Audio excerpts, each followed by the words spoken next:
I have not met you before. Early hillbillies. Hi, thank you, I'm Nancy Beckham. Nice to meet you. All right. Beckham. Okay. You know the soccer player, Ben like Beckham? That's these ways. Because the restaurant's now gone in Pasadena. That was my family's restaurant. Yeah. My husband's dad. We're going to go ahead and get the meeting started. Yeah, can we go? Hello, Nancy, could you have a seat, please? Thank you. Just, okay. We're live. Thank you. We're welcome to the Planning Commission's regular meeting of November 4th. Let's start with roll call, please. Chair Pevsner. Here. Vice Chair Dennison. Here. Commissioners Dellis. Here. Hutt. Here. And Spears. Present. Great. Thank you. All present. Approval of the agenda. Move we approve as presented. Second. And seconded. All those in favor? Aye. Aye. Opposed? Great.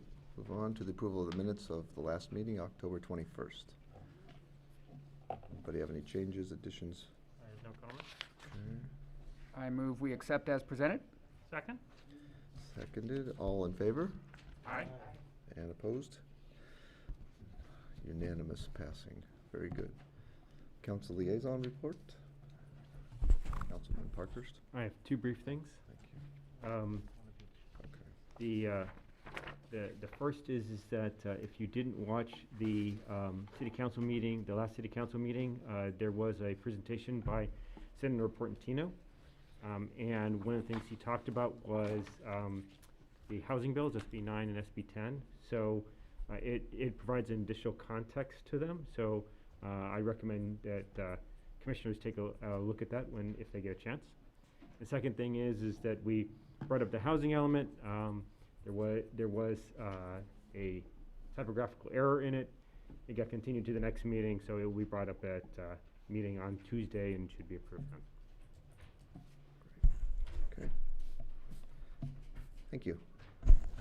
All right, great. That moves us on to community input. Anybody at this time can come up and speak on an item that's not on tonight's agenda. You have 5 minutes. So if anybody here who's coming up to speak on something that's not on tonight's agenda, and maybe I can preamble that by that our project is going to be a discussion about things at the Meadows. So if this is going to be if you're going to speak on something like that, you might be able to bring it up during the at the end of the presentation as opposed to now. So use your discretion. Go ahead. Well, I am not sure whether this is or isn't. Deb Sheridan, Valley Vista Drive. Good evening, commissioners. I just want to mention that when I was thinking about what I was going to say tonight, here's the front page of the LA Times today. And it says, Colorado River decline seen as a cautionary tale, that it is as low as it has ever been. And secondly, also an op-ed, those who bear the brunt of California's climate crisis, and here is the Kincaid fire, which is California, and this is California's Caldor fire at Tahoe. And I would just like you, once you start your discussions about what is happening and what the future will be for Sierra Madre, I just want you to remember what's happening, that global warming is real and we are all in real trouble. And that's all I have to say this evening, at least so far. Thank you all. Thank you.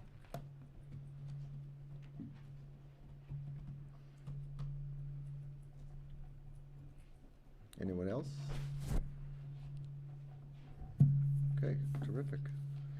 I'm getting a buzz. Oh, thank you. All right. And now move on to our current item of discussion, which is basically a presentation and an educational discussion on traffic and circulation as it relates to the Meadows Bailey Canyon project. Who's going to do the presentation? Yes, we do have a presentation this morning by our consultant, but let me give you a little bit of background. just a way to recap some of the events and how we got here. So back in August 19th, the commission did request that staff provide a high-level discussion regarding key issues of the draft EIR surrounding the contemplated project referred to as the Meadows at Bailey Canyon. And in response to that request, the Planning Commission received 2 presentations at their meeting of September 2nd. At that time, we discussed water supply that was presented by Interim City Manager Jose Reynoso, and wildfire prevention presented by Fire Chief Brent Bartlett. Tonight, we will continue our discussion regarding key issues of the draft EIR. The topic tonight is traffic and circulation.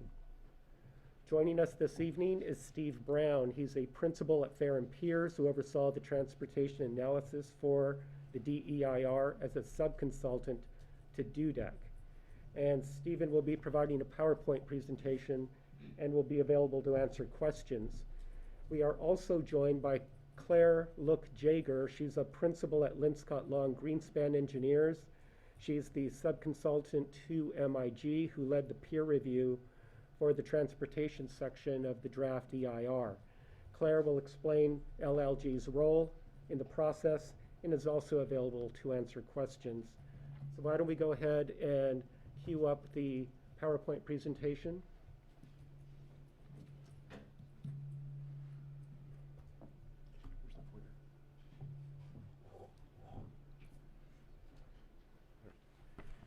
Good evening. Steve Brown with Fair and Piers. And I don't have too many slides to cover, but I'm happy to answer any questions that you have. And we just lost it.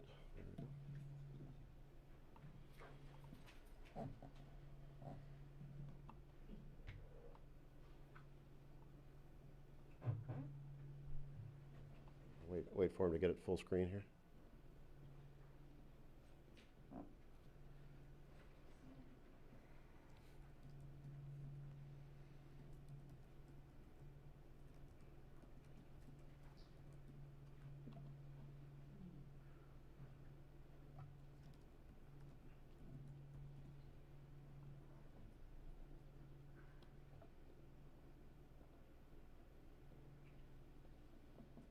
All right.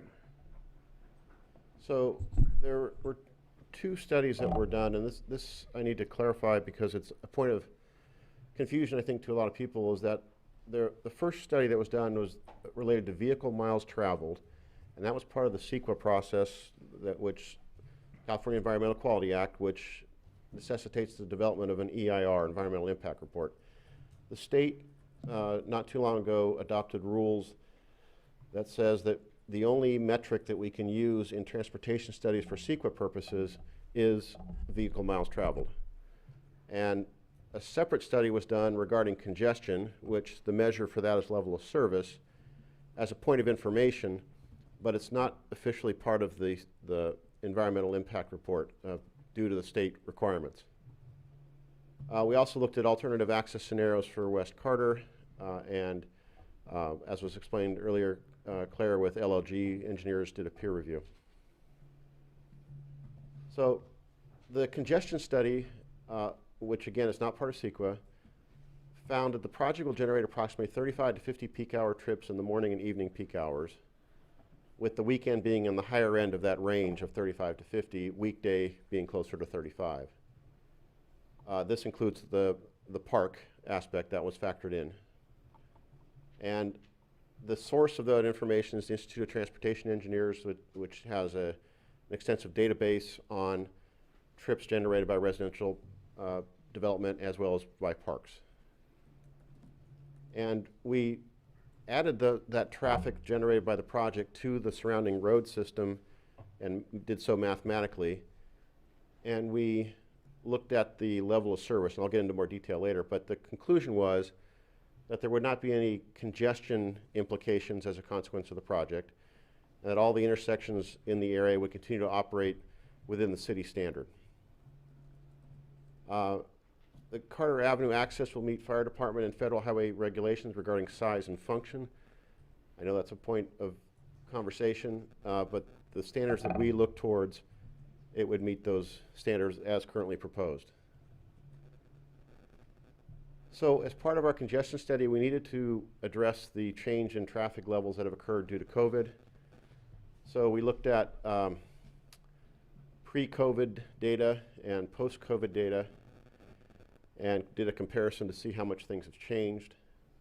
We also looked at the historical conditions at the retreat center, which they provided us with a history of the events that have taken place there, when they occurred, what the event was, how many people, et cetera, so we could factor that in.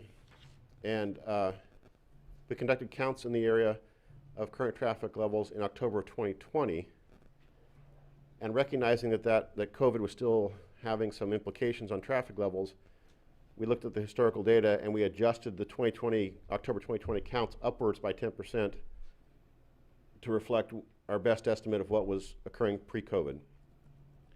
On top of that, we added the retreat center traffic to represent existing conditions pre-COVID.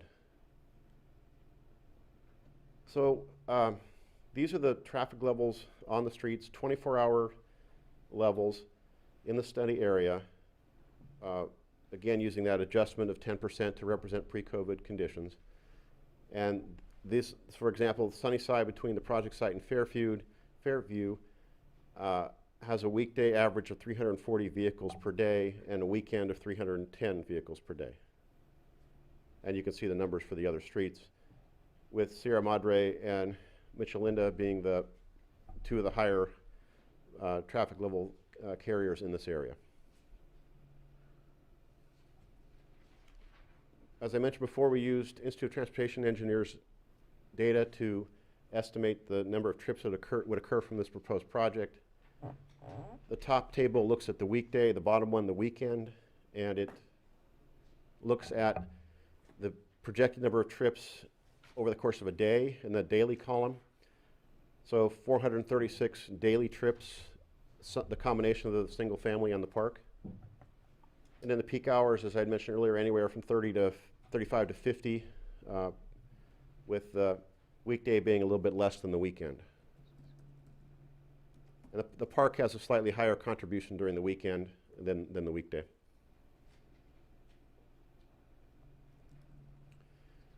There's a sophisticated computer model that SCAG maintains that projects traffic volumes out into the future, and it takes into account the current and proposed land uses and the transportation system. And we looked at that and found that per that model, there was no expected change in traffic levels absent this project, nothing to do with this project. Just in the area in general, in this part of Sierra Madre, no projected change in traffic levels.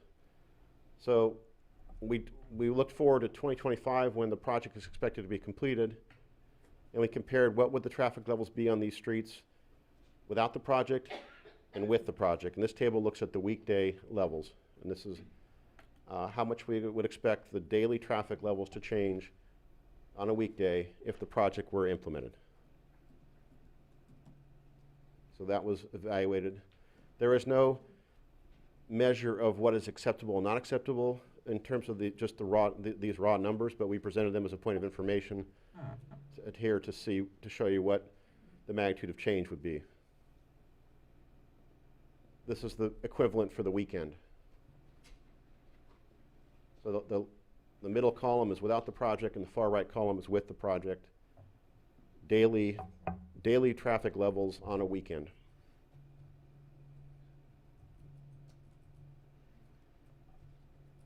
The metric that we can measure, and for which the city has a standard, is level of service. So we looked at these 4 intersections in the area, 2 of which are stop controlled, 2 of which are signalized, and we measured the without project and with project level of service. And the delay, which is the numerical value for, let's take the bottom one, number 4. It's a measure of the amount of delay that would occur at the intersection, and the consequential level of service is A or B in some cases. The city standard is E as in Edward. So presently and with the project, all the intersections would function well within the city's standard of E, and these would be all A or B. Now, switching gears to the CEQA aspect, the vehicle miles traveled. It's a surrogate for greenhouse gas emissions. That's why the state adopted this as a measure for environmental impact reports. And the standard is that the VMT per capita for a project must be at least 15% below the sub-regional or regional average, otherwise it's considered a significant impact. And there's a screening process to look at whether a project would meet that criteria. One of the screening criteria is what's the VMT for the area for which the project would reside. And the San Gabriel Valley COG established the baseline for what they call the Northwest region, which includes Sierra Madre, and we compared the project to that baseline for the area in which the project would sit specifically. And that zone is expected to have a 16 to 18% lower VMT per capita than the Northwest regional average, and therefore, according to the state standards, it would not create a significant impact for VMT. And that's what's represented in the environmental impact report. So these are just exhibits if we want to speak to anything. We have a point of reference, but that concludes my summary of what the transportation conditions are at present and what they would be with the project in place if it were to be approved.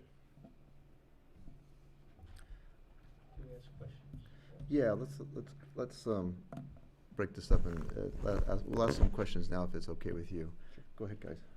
Go ahead, Bob.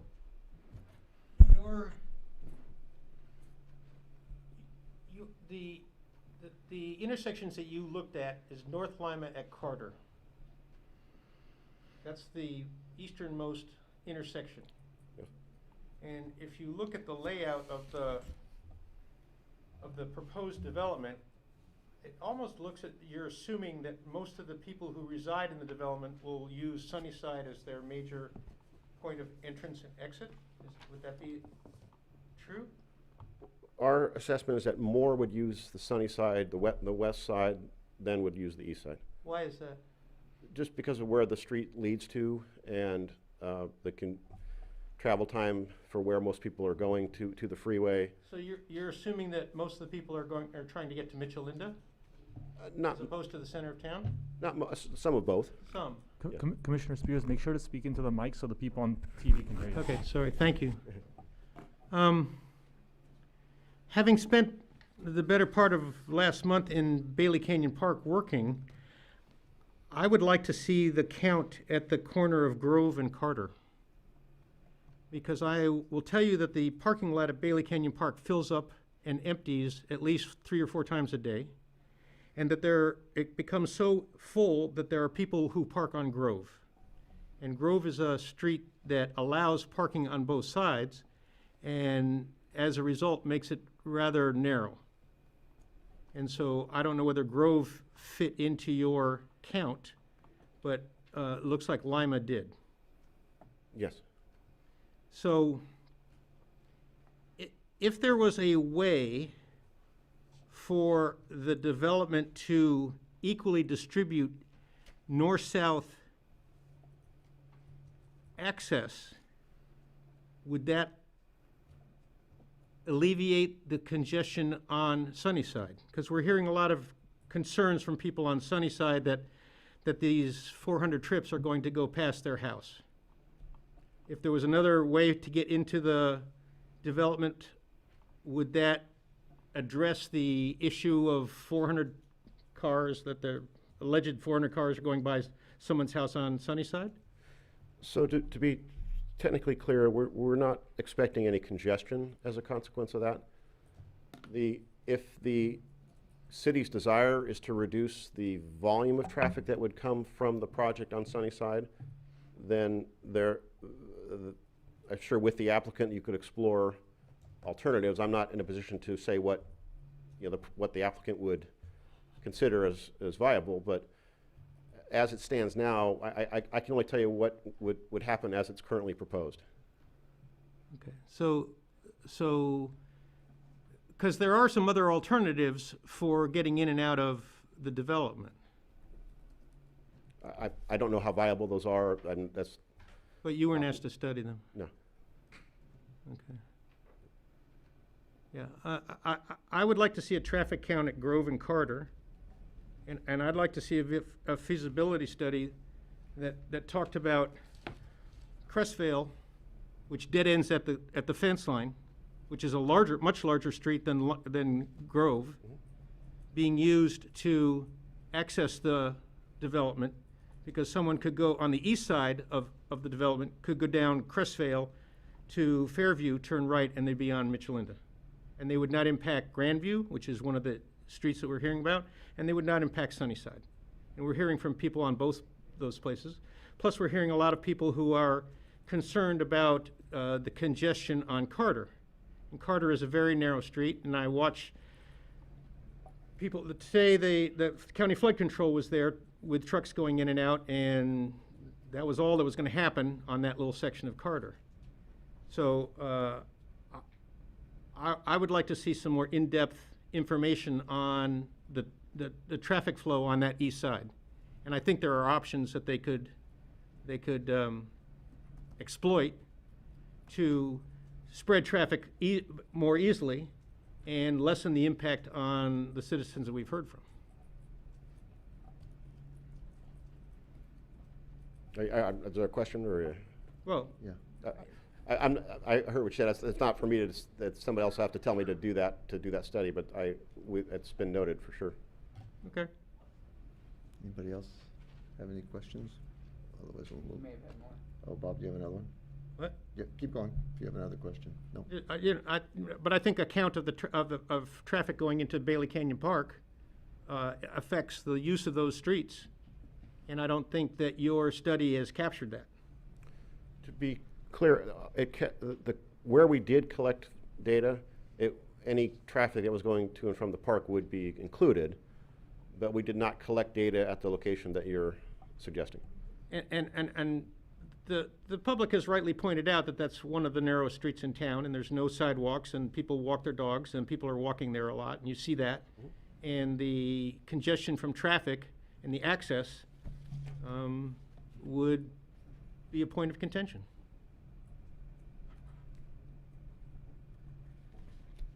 Any other?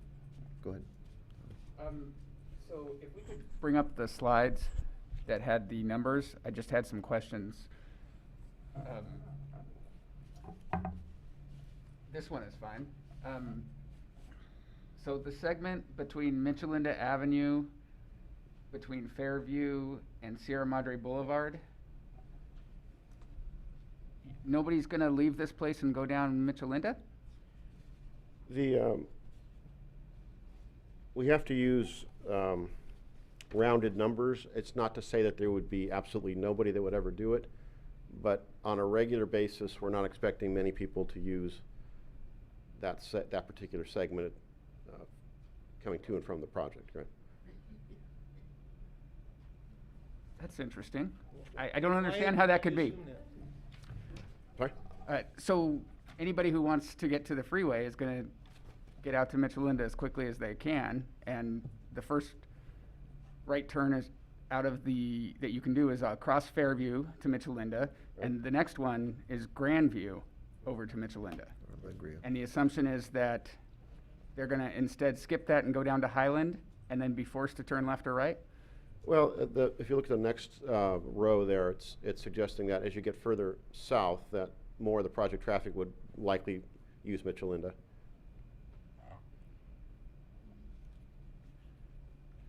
How do they get there?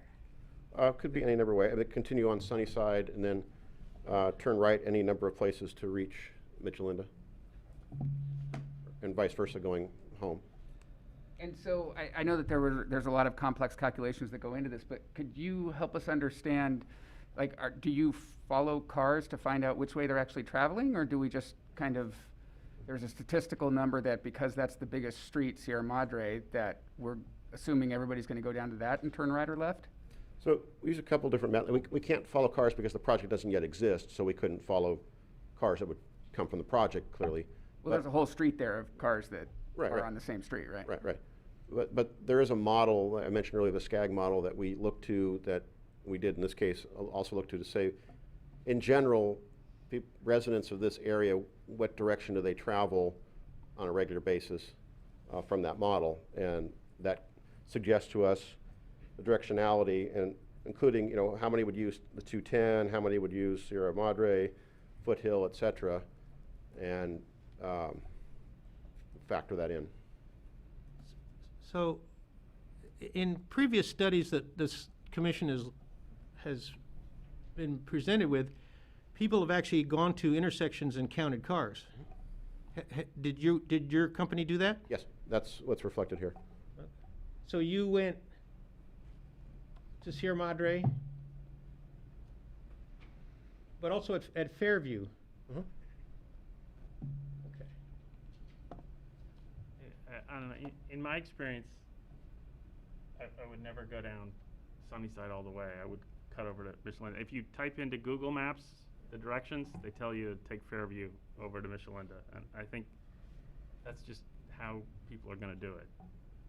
So I think that's, you know, I get, SCAG has a model, I get that, but I just don't know how much that model lines up with reality on the ground. Do you have other questions? I don't wanna.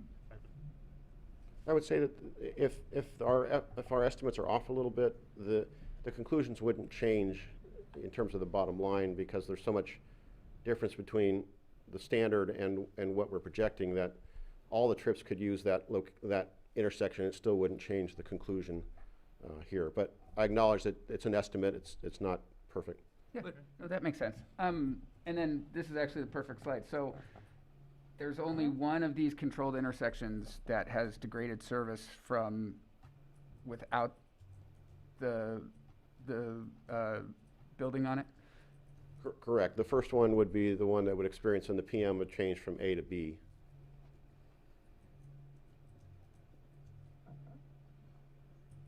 And can you give us some kind of an idea of, you mentioned that E is the level of service that Sierra Madre dictates as the minimum, and how many vehicles in addition to this would it take to get closer to an E, just so we understand?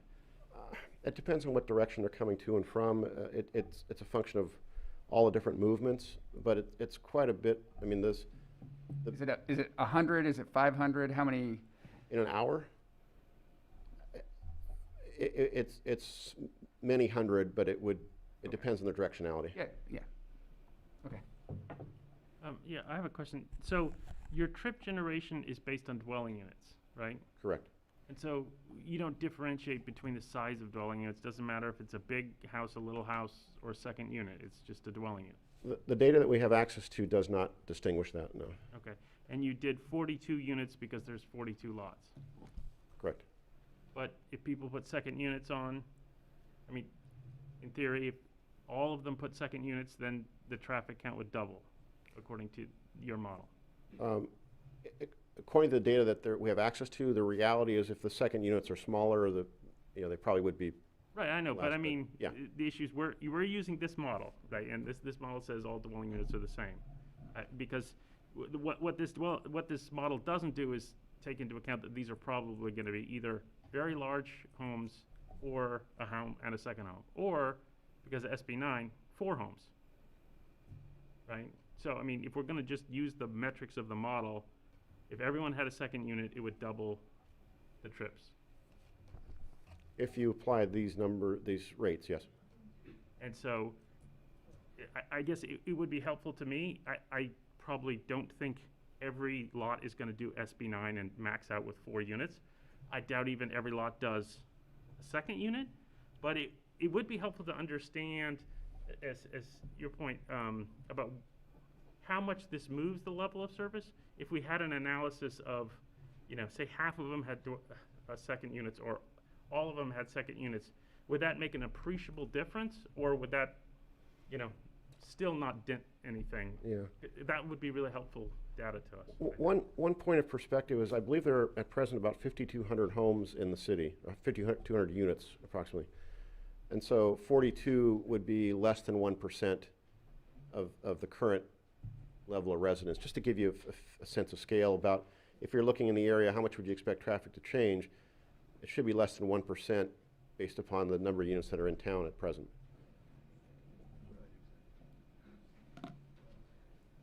But that's total, as opposed to some of these streets.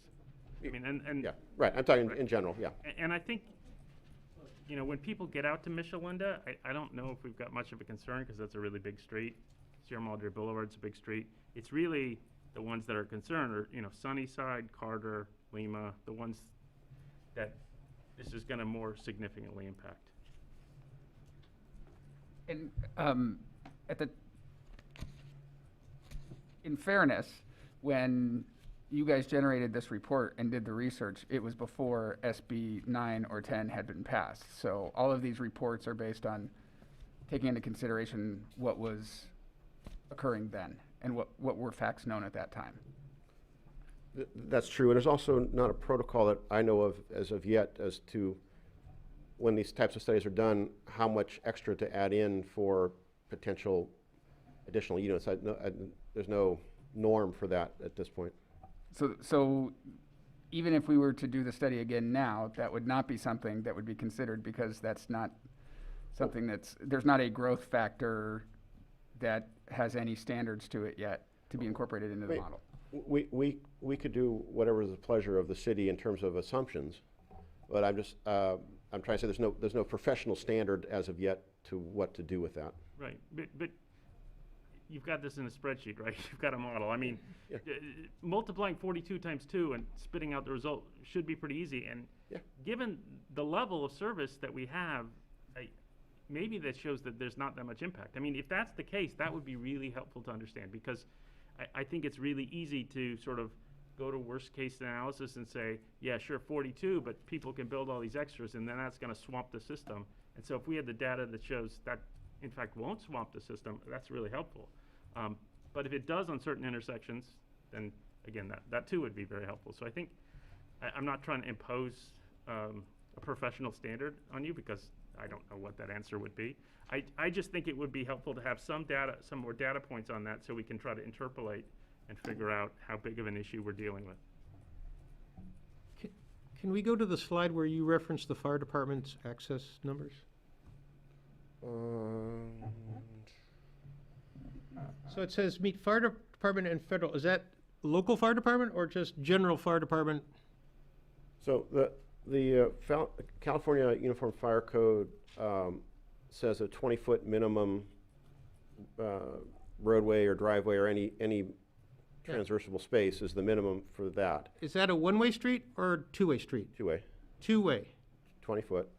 And then the Federal Highway Department says that lanes can be anywhere from 9 feet to 12 feet in width.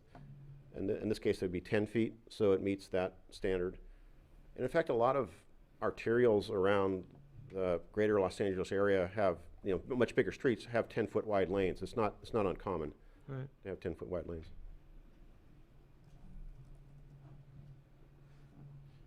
I'm not so much interested in fire department because I think they'll get there, but we have things like trash trucks and other large vehicles that would use that same artery.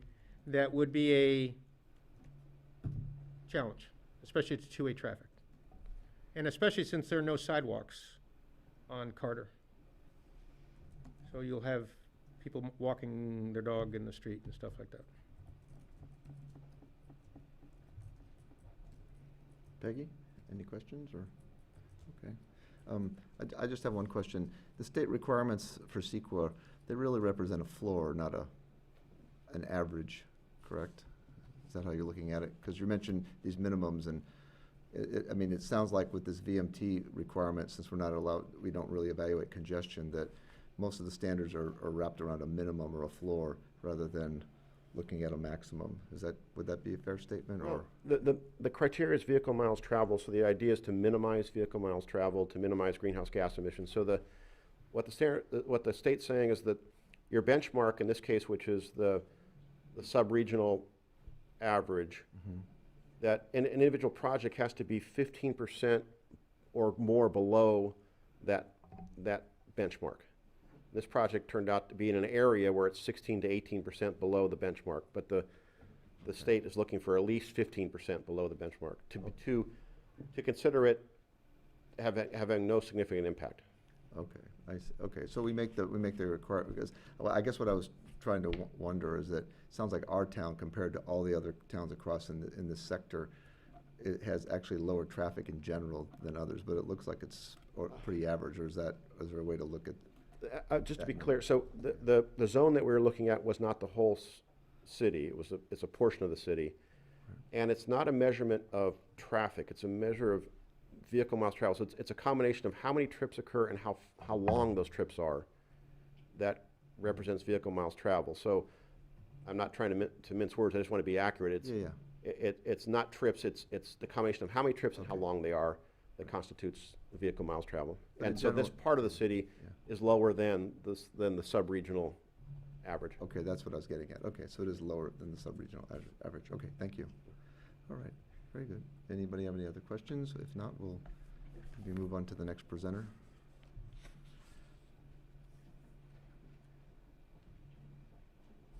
She available? Was it Claire Yeager? Oh. Claire Look Yeager was going to just recap of what their role was, Okay. and then I'll also be available to answer questions. We don't have a formal presentation. Oh, okay.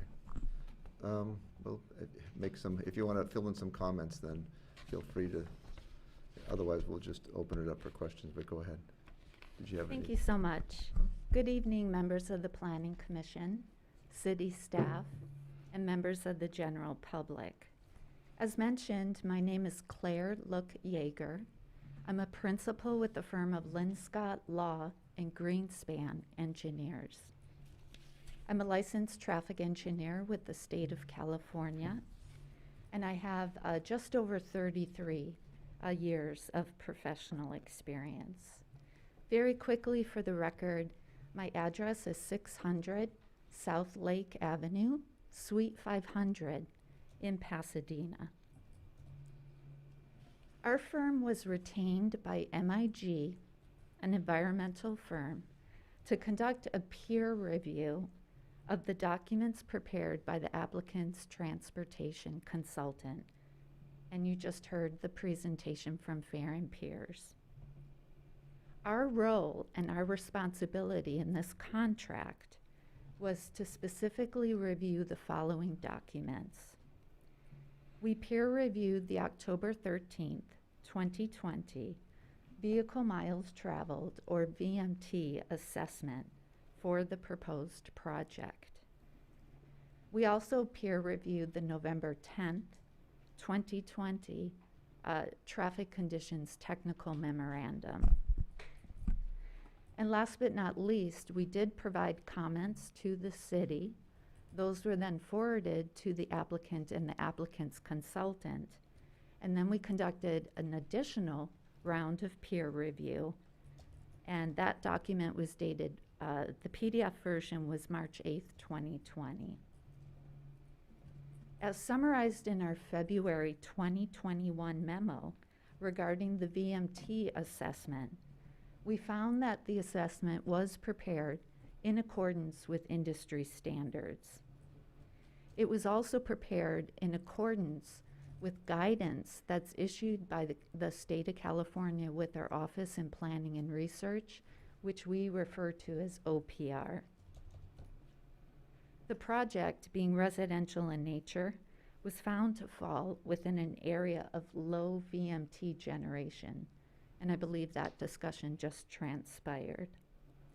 We therefore did concur with the finding of a less than significant impact based on the VMT analysis. Now, regarding the October 2020 Traffic Conditions Memorandum, LLG conducted an independent trip generation forecast, and our figures were consistent with those reported by Fair and Peers in terms of weekday AM peak hour, weekday PM peak hour, and weekend trip generation. On a 24-hour basis, over a typical day, weekend day, the project is anticipated to generate just under 500 trips. We reviewed the overall distribution of traffic and understanding that the Southern California Association of Governments Regional Travel Demand Model, or SCAGS model, Understanding that that was used, we did not provide major comments on the distribution. But I will concur with the discussion that just transpired, that depending on your ultimate destination, there are several route choices. And so while we did have some internal comments on distribution, we didn't raise it as a major point, since any redistribution, even 100% of a redistribution, would not change the findings of the overall level of service thresholds, where I shouldn't say thresholds because now for CEQA it's based on VMT, but in terms of level of service, we did not see that distribution comments would take an intersection that's forecast in the future with the project at level of service A or B, that a degradation all the way to level of service E or F, we did not envision that jump in level of service. And just for members of the public, level of service, it's a very general term to describe congestion, and it's similar to a grade in school. Level of service A is free flow conditions, no congestion, no major backups.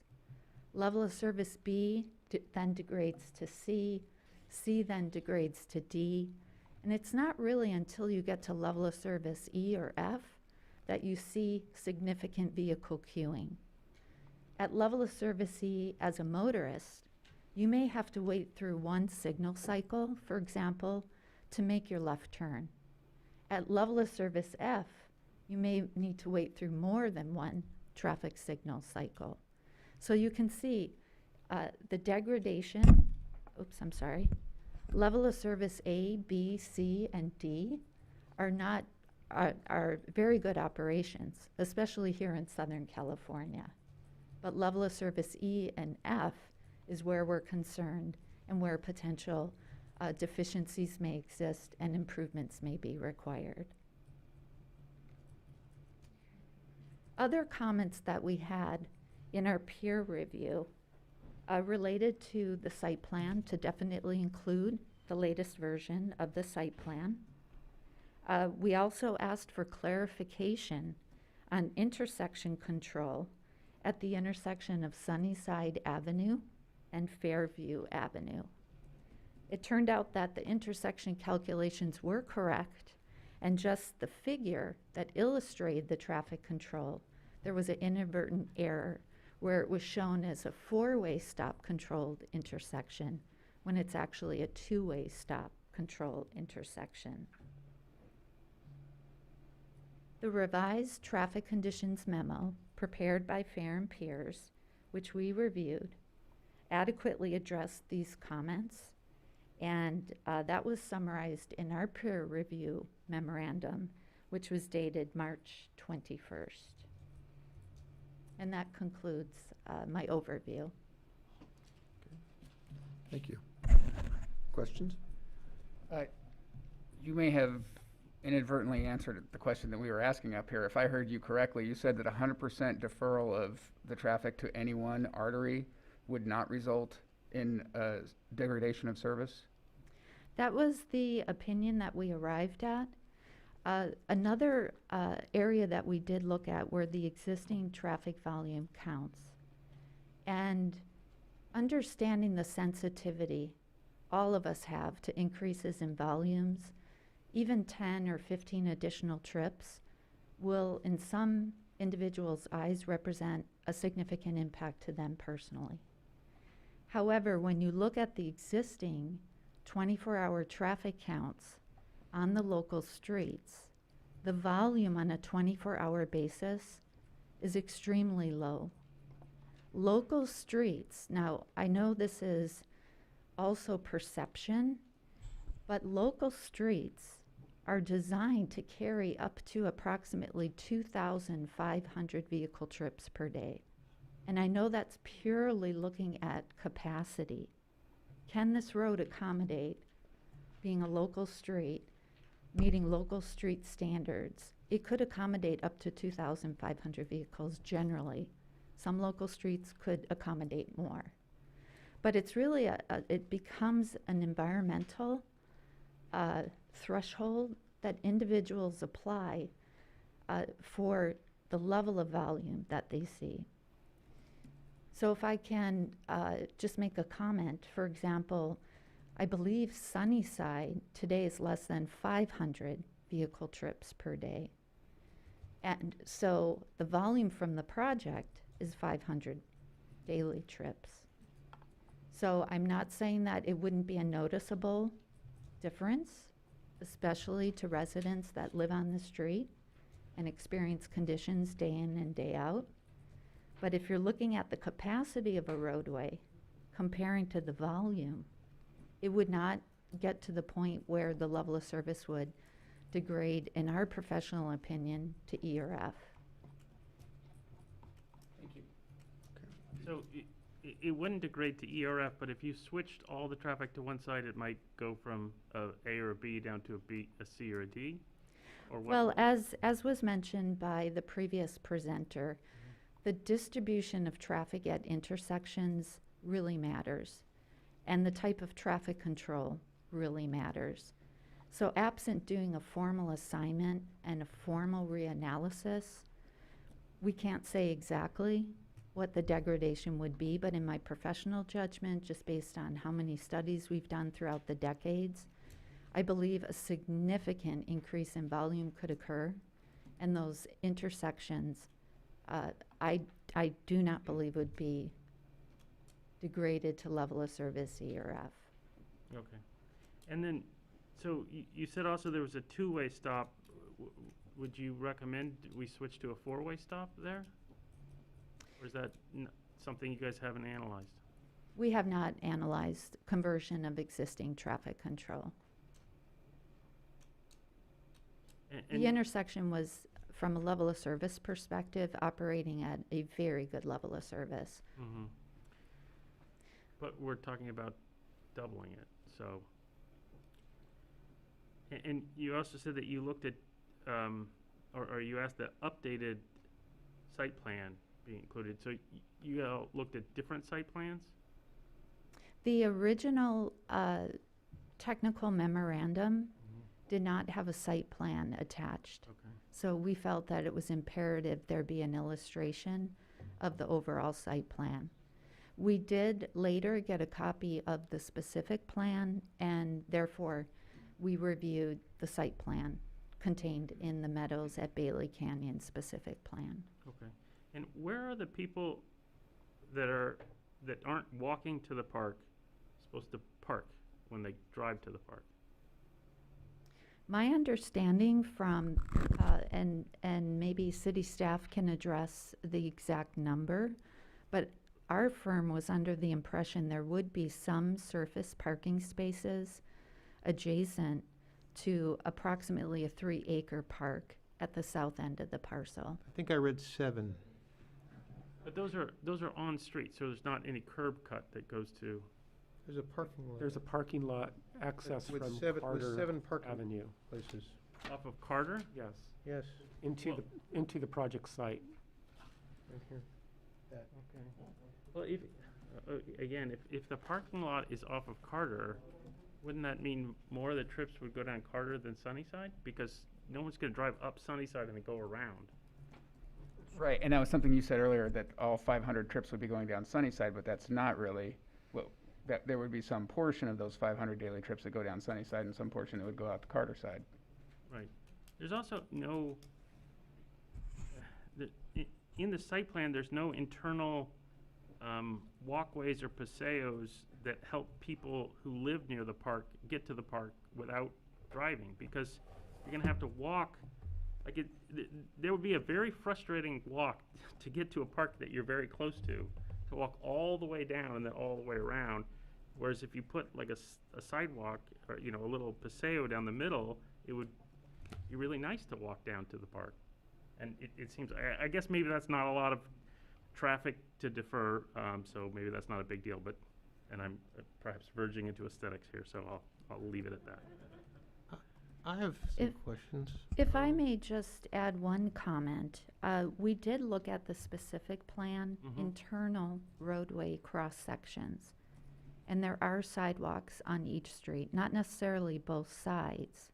But I know that Sunnyside Avenue was planning for a 6-foot sidewalk, and that would be on the west side. Carter Avenue was planned for, I believe, between a 4.5-foot sidewalk and a 6-foot sidewalk. Inside the development, Internal to the development, but yes. not before the gate. And also, if you live on Street A, creatively named, in the middle of Street A, you have to walk all the way to Sunnyside or all the way to Carter and then down to the park instead of having some sort of internal walkway where you could just walk straight down. It seems sort of like a missed opportunity. One last question, Bob, before I turn to you. We're told that the Carter access meets all the required codes. If it meets all the required codes, why are all the other roads so much wider? Why don't we make all the roads that narrow? I mean, there's something that doesn't compute to me that we have this tiny little street that is very difficult to drive, and I purposely drove it on the way to this meeting, and it's not like any other street in town, except maybe in the canyon. But I don't understand how we're saying, oh, that's fine, that meets code, but every other street we're gonna build is far superior to driving through.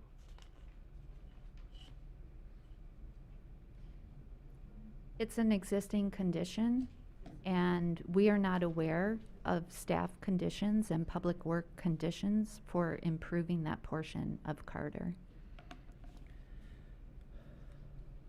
Okay, but it still doesn't answer the question then. If that section of Carter is adequate, why don't we build Street A, Street B, and Street C to a similar width? Because if that's adequate, why are we overbuilding those other streets? It doesn't seem to connect to me. My understanding is you were just doing traffic studies given the plans you were given. Inside the gate. You were doing traffic studies given the design. You have nothing to do with the design. That's correct. We're reviewing the project as presented to us and as analyzed in the fair and Pierce So if we had documents. issues with the road width, that would be going back to the developer, I Right. believe. It's a policy issue. Yeah. Okay. But you did a peer review of other people's work to validate their findings. And one of my questions is, does your review consider the size of the street and whether the street has a sidewalk? Because you looked at intersections, you validated their numbers for intersections and other north-south and one east-west street. But in that end of the city, sadly enough, we've been a little negligent and we have not put in sidewalks. And today, when I was working in Bailey Canyon Park, someone was walking a dog up and down, multiple dogs, a dog walker was walking down Grove. There are no sidewalks. There are cars parked on one side. So it was a one-lane street. And I believe that that's very different than what people normally think about as a municipal street where the pedestrians have their own path on a sidewalk, even though there may be cars parked on one side or the other. On all these streets, there's cars parked on both sides, and sometimes that leaves some room, enough room for two cars to get past, but not always. But there are some of the options here, Sunnyside is a wide enough street so you can park on both sides and you can have room, and Lima is a little narrower, Grove is very narrow. Crestvale is a very wide street, even with, so there are better options for vehicular access than others. And that's based on the facts on the ground. And I guess part of my frustration is that you have, both you and the predecessor there have studies and tables that you look to tell you about access, about whether it's going to go from A to B or whatever, But in reality, the experience of the people in the neighborhood is quite different because many of the streets are different and they don't fit into the preconceived computerized model that you have. And, you know, I would encourage, that's why I asked, you know, did somebody do a count at Grove and Carter? Because I believe that the experience at that intersection is much different than your computers project. And I would like to see more data and more information because, you know, my experience of driving in and out of there is that you have to wait and look both ways because there are people coming and going. It's not a, you know, whatever an A or B is at all times. So. Well, I would say for the formal record that the characteristic of Carter Avenue is unique. There are many jurisdictions that have roadways, for example, portions of Pasadena, where there's no formal sidewalk. There's no plans to install formal sidewalks. And there are state California Vehicle Code provisions for rules of the road when pedestrians are required to walk in a roadway when there aren't any sidewalks. So it's really a decision not just about moving traffic, but also safety and connectivity. And even though you have a facility that may have different characteristics, it doesn't necessarily mean it's more unsafe. Sometimes motorists use more caution when traversing a road of that character. So that is definitely, your comments are well noted. We take them very seriously. Safety is first and foremost. And we personally have seen residents walking dogs. We've seen residents jogging, and we've seen pedestrians walking in the roadway. And so that is the character of the area today. And I think with a development project, that is a serious consideration that the city must undertake to maintain that character, while there'll be some intensification in overall traffic volume.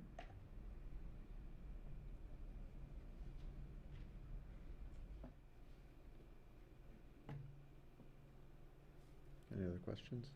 No? I guess I have one question. go ahead, Penny. So your computer models, they take the width of the street into consideration for traffic, or? Any regional travel demand model, of course, has many parameters. The network, the roadway network, is taken into account. The number of travel lanes is taken into account. Future improvements are taken into account. And a regional travel demand model will assign vehicle trips, goods movement trips, all the different trip types, based on, in essence, the shortest path of travel. So maybe Mr. Brown may be able to explain in a bit more detail. I don't have access to the model that was used by Fair and Pierce. It's a very specialized network, and we did not have access to actually look at Skaggs' model. But I know Fair and Pierce has utilized that and has access to it for this particular area. Oh, but you verified the results, even though you don't have access The to distribution, the model was used for the overall distribution in terms of where trips destined to and from this proposed development, how far they would traverse out. So distribution, but the actual volume was not generated by the regional travel demand model. We used industry standard trip generation rates, and Mr. Brown had indicated the Institute of Transportation Engineers, and that is a publication that we as transportation planning professionals use.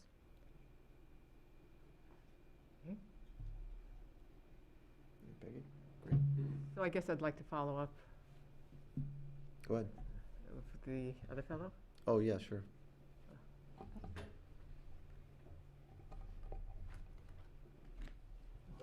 I believe your question was, does the width of the street come into play when we do the analysis? Yeah. So you may recall we looked at 4 intersections for level of service. that when we look at the level service at the intersections, it's a function of the traffic control, the number of lanes, the type of lanes, the number of vehicles, all those are factors at the intersection. For the roadways, we documented the change in expected volume on the roadways with the project. But there is no means to assess the level of service on those roadways. So there isn't a means to do the kind of analysis I think you're thinking about where width would come into play. There isn't a protocol for that. So your analysis would send the same number of cars down, let's say Grove, as Lima, or? No. Okay. Sounds very complicated. I don't mean to make it sound like it. In some ways it is, some ways it isn't. But the level of service was studied at the intersections only, and that's the protocol and the professional approach is to study the that's where the congestion typically occurs. You don't typically drive down a street where there's no intersections and experience congestion. It's at the intersection. So that's what we study, and all those details come into play. When we're looking at Sunnyside or Lima, we documented here's the amount of volume today, and here's the amount of volume that there would be if this project were to be constructed. And that's the best we can do to give the public and you a sense of the change that would occur, is to document the change in volume on those streets. But it's not a function of width, it's just how many people we expect will use the street. Okay.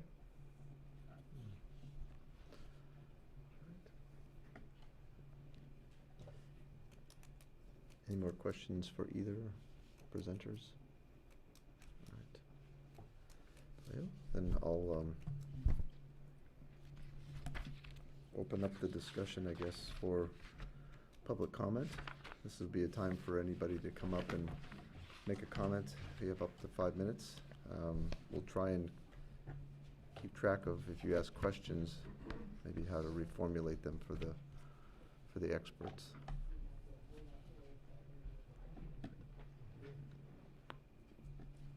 You would think. Good evening. Yeah, no. I have talked Comes right into it. about this before, although I believe one of the members of the planning commission was not here the last What's that? time. I think we talked about it. Yeah. Can you come up to the mic before you start speaking so we can hear you on the record? Sorry. Maybe get somebody to help you. Mask does do something to the voice, I'm sorry to say. Yeah. We understand, yes. Did she have, she doesn't have it? They didn't, they weren't there when I got here early. They were Sorry there. about that. Yeah, they were there. Just do one afterwards. Yeah, just send one in. Yeah. It'll just help so we can Okay, categorize this this. should help you, but you all have a map as well. The concern, of course, is when we get into Carter. And she was telling us that a street, or excuse me, he might have been the one that said the street can be 20 feet wide. Not according to Sierra Madre standards. Our standards say the streets are supposed to be 30 feet wide, because on top of being 30 feet wide, they're supposed to include some sort of a sidewalk, pedestrian walkway, bike lane, or something. You don't have the space on Carter. It is 20 feet right now paved, and it's got 2.5 feet of dirt on either side. That's all there is up there. Our former city manager, Gabe, asked the county that owns Bailey Canyon if they would consider giving part of the land or by having the land be sold to the city to widen the street. They turned him down flat. So you've got only what you've got up there. But on top of that, which I need to let him know about too, because I put the maps on your seat, you have a terrible hill coming down from the monastery. That is what this little map shows everybody. It's 46 feet wide at the top of this road, coming down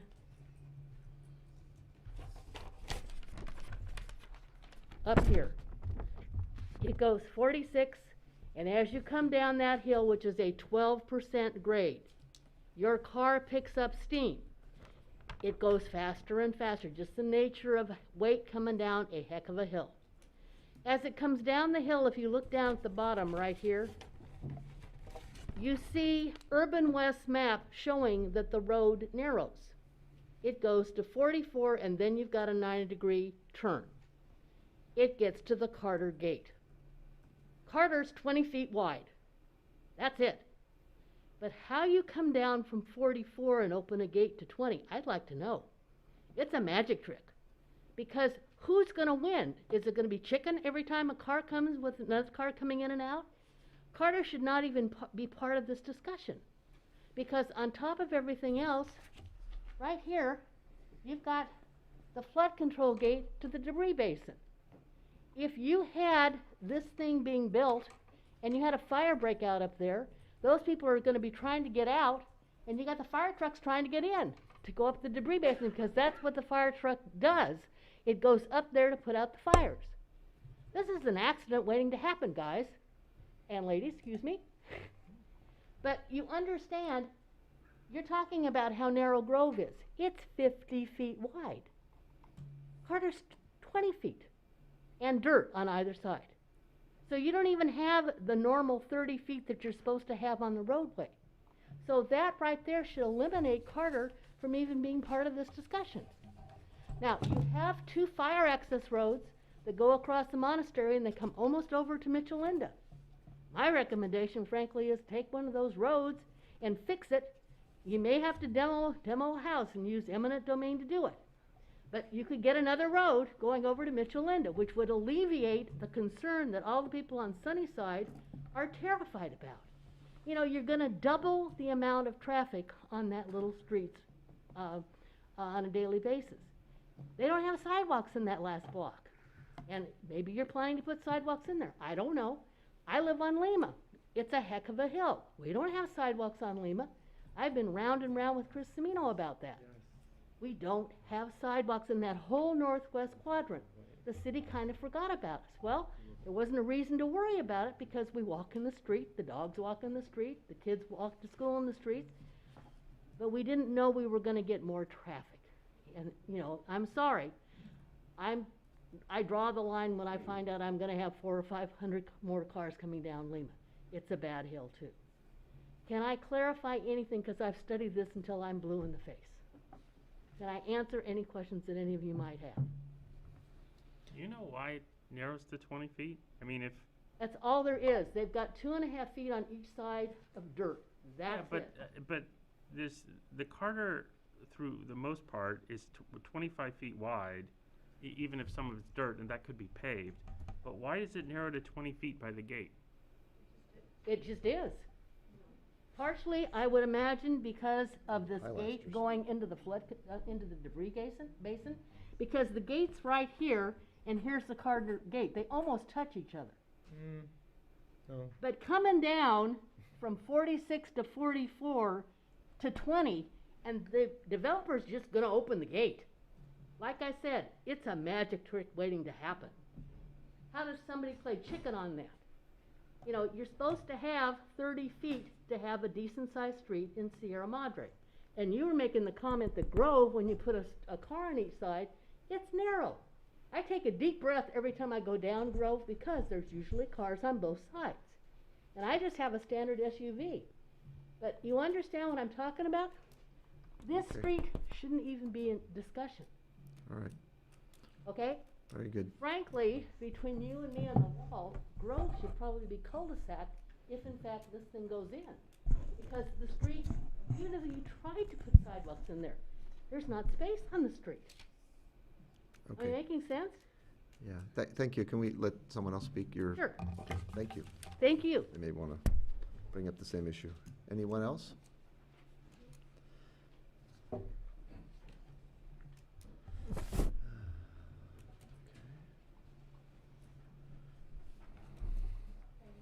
Good evening, Alex Arietta, Edgevia. A couple of points we want to make around the traffic reports. The consultant just indicated that 500 additional cars would have little impact. I just don't understand the reasoning or rationale of such a statement. How it can't have an impact when you're having double the traffic that is currently occurring today. So that's a significant problem, significant issue, and I don't see how we just hear that and, okay, accept that like it's not a big deal. That's a significant deal. That's a significant impact. Anytime we're talking about double the impact. Second point is on the Fear and Peers study, it shows 2025, when the project is completed, traffic of 740 cars, 118% increase on Sunnyside Avenue between the project site and Fairview Avenue. You stand by those numbers, correct? Yeah, let just. I mean, I'm asking you if you Well, stand by those numbers because we'll these talk. are the numbers that were showed. But if you look at the marketing data that New Urban West is using today, they are not using those numbers. They are using the numbers that show what the traffic would be if the project was built today, which is nominal, right? But they should be showing these numbers because these are what the real numbers are going to be. So I think just like we heard with net water impact and so forth, and we showed kind of what the fallacy and for all that was, same thing with traffic. And they're using this to kind of try to persuade this community that this is a good project and that there is minimal or nominal issues. And we found that to be not the case with net water impact. That's not true. It's not factual. There will be impact. We can't get that water today. And now with traffic, they're not even sharing with the residents of Sierra Madre what the actual traffic, real numbers, impact will be in 2025 when the project is completed. I find that unacceptable. And hopefully you commissioners as well will see right through that. Secondly, in terms of the issue around ingress and egress and pedestrian safety, the consultant made a very important comment just a moment ago that safety is important. Well, yeah, it's like the most important thing that we have to consider, the city has to consider, city council commissioners, and clearly New Urban West is not considering that. Because what they're asking is to say, you should not adhere to what your current code and requirement is of 30 feet. Disregard it, because we want to build this. And that's unacceptable. They should be held to the same standard and as everyone else would be, and they should be held to that code. To do less than that will sacrifice public safety. I don't need to speak about what everyone has said tonight, how everyone walks, rides their bikes, hikes, walks their dogs, etc. It's an accident waiting to happen. Our city road standard ordinance 16.32.035 requires a 30-foot width, including a pedestrian walkway. The DIR includes a totally inaccurate and entirely unsubstantiated statement in support of its claim of less than significant impact, saying that the project does not include any project elements that could potentially create a traffic hazard for motor vehicles, bicycles, or pedestrians due to a proposed non-standard design feature. The non-standard design feature is that they want to build or try to build something that's going to be on a 20 or 20 foot or 24 foot wide street. Unacceptable. There will be hazards. There will be safety risks. There will be injuries. Unfortunately, people getting killed if that is allowed to go through. And we have provided a great deal of evidence that the DIR and the specific plan would in fact pose a great danger to the residents of Sierra Madre. Lastly, evacuation routes. The Meadows development does not and cannot provide two safe evacuation routes and therefore cannot be allowed to develop. Period. Plain and simple. There are not two safe evacuation routes. No matter how much New Urban West might try to spin, it's just not possible. Yes. It's not feasible. LA County officials have told us that no one has spoken to them about the proposed changes, nor did our city notify them of the release of the DEIR, though requested to do so. So, county has rights, and they have not been informed adequately of the DEIR and of the progress on this project. So I think we're going to run into some significant issues anyway. Thank you. Thank you. Anyone else?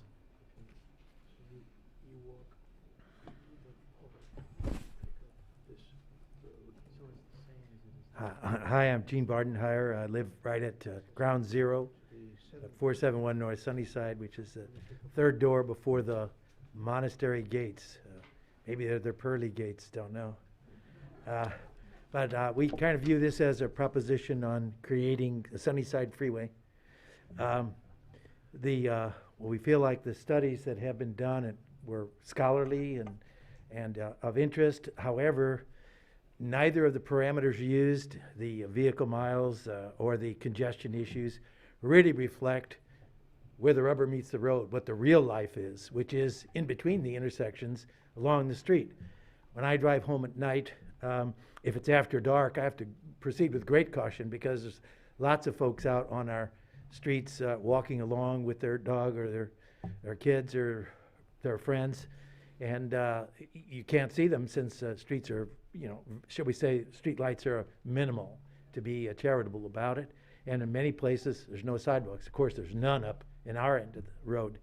So when we hear that with these models, 500 additional traffic trips will be occurring per day, I think, well, those aren't evenly spread out over 24 hours. Many of them will be concentrated in an 8 to 10 hour period when a lot of folks are out and about. And those could easily result in 50 or 60 extra cars coming along per hour during the hours when people are actually driving. Now that's based on a 500 estimate. I don't think either one of these studies really addressed realistically what the projection is likely to end up being if this is allowed to happen.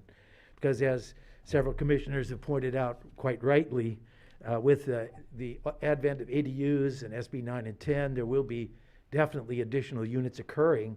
So these numbers could easily be expanded by 20, 30% charitably in terms of, so now we're up at 600, 700, 800 extra cars. And let's not forget the explosion of e-commerce, which has occurred with the pandemic and which is never going to go back away. So we see, dozens of vehicles, sometimes two at a time, zooming up to a home to deliver something from Amazon or something from Vons. And so those vehicles come up the road driven by people who have to make a lot of deliveries to make their money. And boy, do they accelerate when they're going downhill. So they're zooming out of there. We're terrified about these numbers because even in pre-pandemic, there were a couple of days a week when the retreat would open, or the retreat would be closing, and the folks coming up and down there would make it difficult to back out of our driveway because there was a whole lot of people all at once on their way running from God. But in any case, there was just a lot of extra traffic in those days. And now to throw all the rest of this on top of it, really, I think it's, as was pointed out, an invitation to cause accidents. Some of these folks are out there walking their dog or jogging or even running competitively, as some do, will experience some problems. And there will indeed be injuries. The liability the city faces if they allow this to occur will be probably more than the liability they might face from a monastery suit if they actually do the right thing and stop this project. Sierra Madre can't afford it. That's it. Thank you.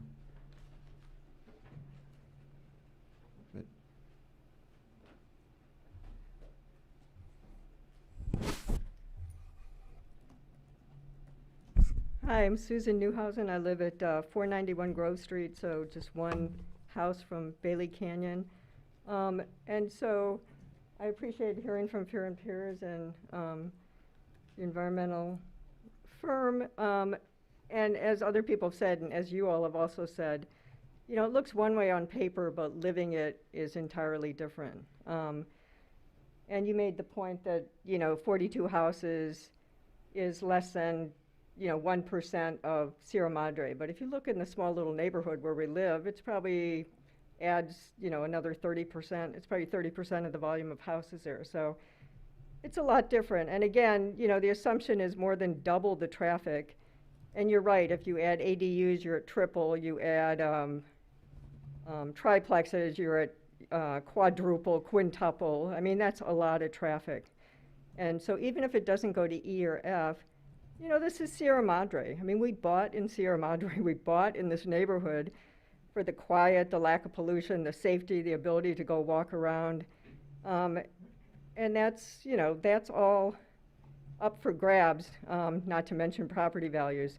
And all of this is talking about once the project is completed. I mean, I also worry about during construction of the project. You know, if you go and look at houses being renovated, you know, there are 4 to 6 cars there for a single home. And so this is building 42 houses, it's building all these streets, it's all this heavy construction equipment going on, it's water trucks, lumber trucks.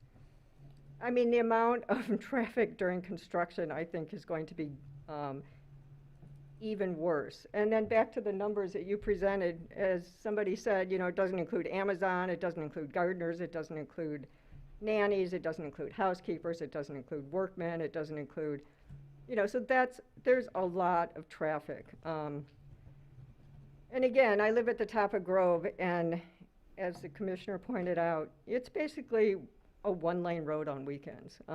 We have trouble getting out of our driveway. You know, I have to put a garbage can at the end of the driveway sometimes so I can actually get out.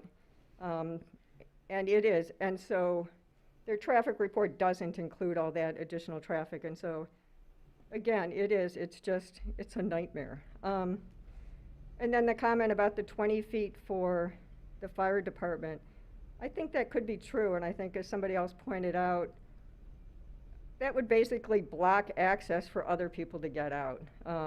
You know, fire engines are wide, people in a panic to get out are gonna need more than, you know, 8 feet for their car to go by. So I think it's really, it's setting up a disaster. And, you know, fire hazard is gonna be high both during construction as well as after.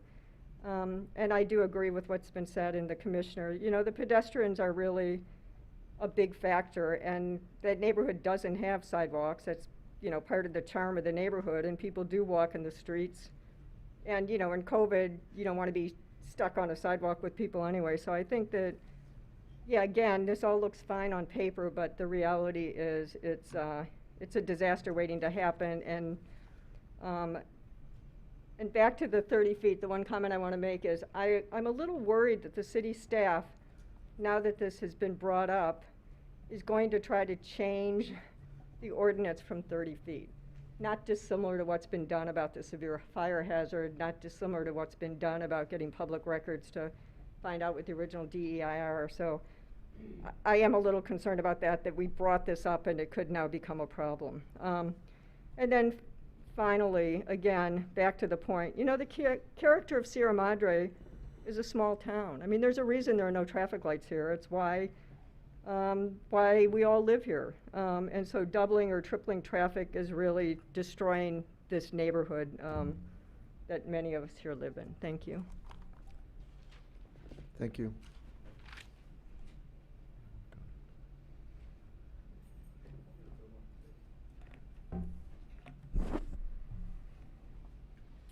Scott Oliver, 144 West Carter. With all due respect to the presenters, obviously they deal with traffic and information. I retired 35 years as a Teamster commercial driver. I drove 90% of my career here in Southern California, drove the big trucks, ran package and delivery. I did my last 8 years in auto transport, car haul. I built my own house on Carter. I had big trucks up there dropping wood while we built it. We lived in a trailer. And I can tell you, I'm kind of surprised at the specifics. Obviously, the specifics, when they're good as a narrative for the agenda, they're mentioned. When the specifics aren't necessarily good for the agenda, well, they're avoided or they're not used. And one of the things I would have said is, we're a community of schools, private schools mostly, and did anybody ever stop to think, could we ask the schools how many of their students are transported both morning and night? That's just one thing. The second thing is, we're a community of all stop signs, and I'm that anal guy. When I got a 5-year-old vehicle, brand new, it's got 16,000 miles, so I don't drive now. Since I've been retired, I don't drive unless I have to. And when I drive, I can tell you right now, I drive when there's the least people on the road, and I can tell you every street in Sierra Madre and how to get to wherever so that you have the nicest drive possible. But the one thing that people don't realize is that with these surveys and such, how about all the back out driveways on Sunnyside, Lima, Carter? Back out driveways. You know what happens to traffic? That's a mid-intersection. There's no intersection. So there's no information about people backing out. I just went to the market yesterday at 7:15 because that's when you go to the market. And as I'm going down Lima, I'm watching all the cars backing out. And you know, all of us Sierra Madrons, you know where not to go, when not to go there, because we've all made that mistake and had to wait for 10 minutes at the Baldwin, Sierra Madre when the cars are backed up. And this scenario that they're talking about, well, what's going to happen? Of course, Grandview's just going to be inundated. All the stop signs are going to be 3-4 minutes at each one. And you're going to know when you're going down Sunnyside and you're going to count those 8 to 10 cars already there, that there's 8 to 10 on each side. And we all know that a lot of people really don't get the four-way stop and how to do it the best way. So we're all sitting there pulling our hair out, and you know that when you make that left on Grandview, you're going to have another 8 or 10 at Lima, and then at Auburn, and then at Baldwin. And I'll tell you that everybody doesn't go west.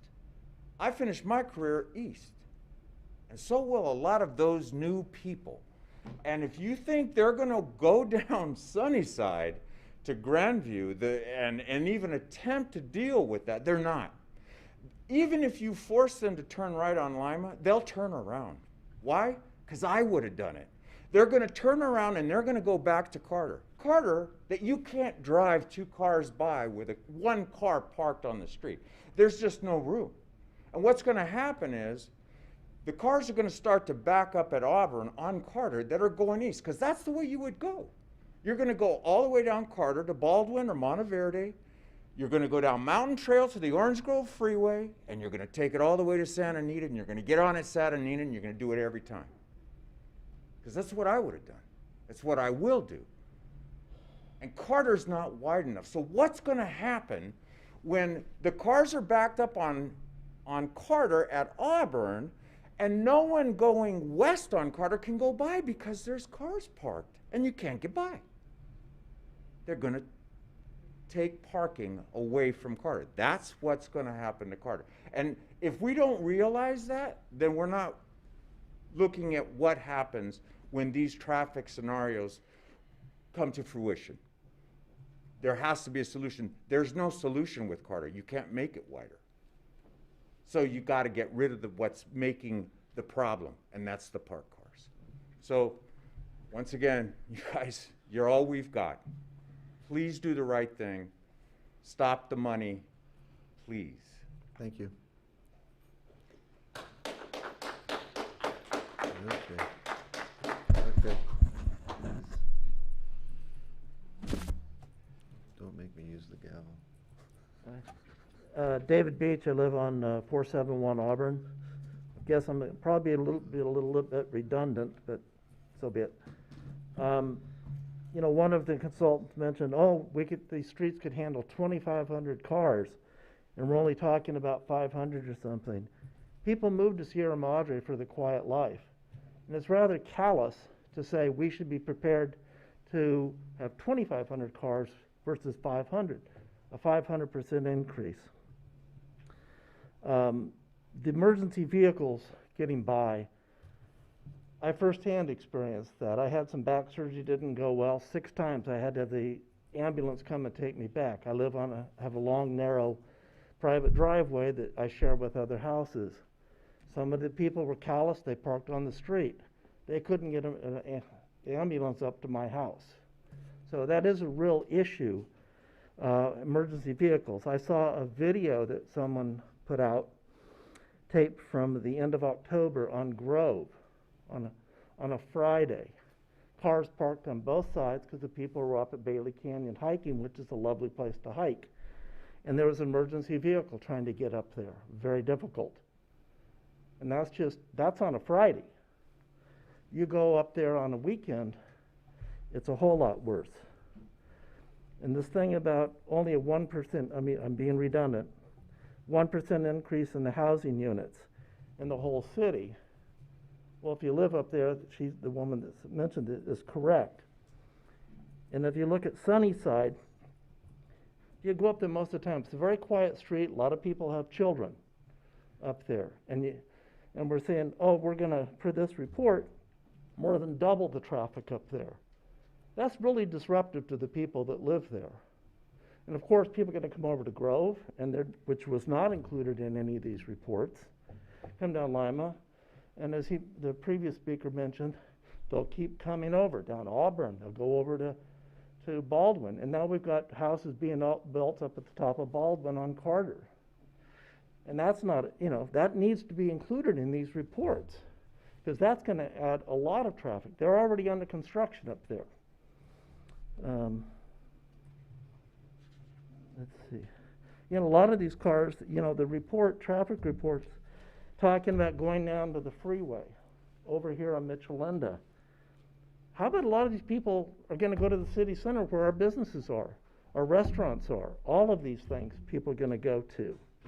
These things these reports were clearly, take a real estate term here, MAI, made as instructed. The peer review sure struck me as being, we're not going to hire you to do peer reviews if you don't make our report okay. So maybe I'm a little bit harsh, but it is. Other part, it seems like the city staff has not followed the CEQA regulations and excluding significant required traffic mitigation from the mitigation plan in the SEIR as well. So, guess my time's about up. Thank you.